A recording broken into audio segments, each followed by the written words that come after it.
And as we enter into fall, the Knoxville Track Club has a number of events coming up. Here's Executive Director David Black with a preview. So we're kind of winding down our summer race series. August 27th at 7:30 a.m. we have the Pilot CrossKnox 15K. This race we've been doing for about 16 years now.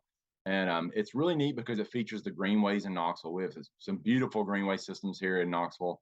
And so this starts in Morningside Park, so kind of close to the south side of town, runs along the beautiful Tennessee River, cuts through Tyson Park. You know, you go by campus, go through Tyson Park, and then the 3rd Street Greenway. We end in Bearden. It's a really unique race for us because it's a point-to-point race. So the participants will actually, unless they do their own transportation, they'll drive to the finish line early that morning, and then we bus them to the start line, and then they run one direction. In 2021, when we had to push the Covenant Health Knoxville Marathon from being a spring event to a fall event, we as the Knoxville Track Club still wanted to do something because people had been training. So we went out to the rural area in Sweetwater, Tennessee, and last March 2021, we did a spring marathon, half marathon out there, and it was awesome. Sweetwater is a quaint little town.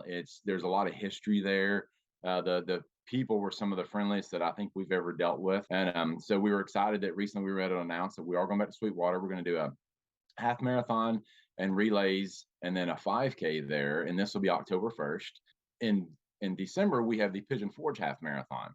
And so what I like about this is that we have 2 different half marathons, one in early October, one in mid December. And so it kind of helps your training cycle, whether you're training for another marathon or you want to do the Sweetwater Marathon half marathon. And then you want to see if you can do a little bit better, 6 or so weeks later. And so I think it's a neat thing. So to encourage people to even do both, we actually have offered some bundle packaging, to where you can do both of the events there. So and save a little bit of money by doing that.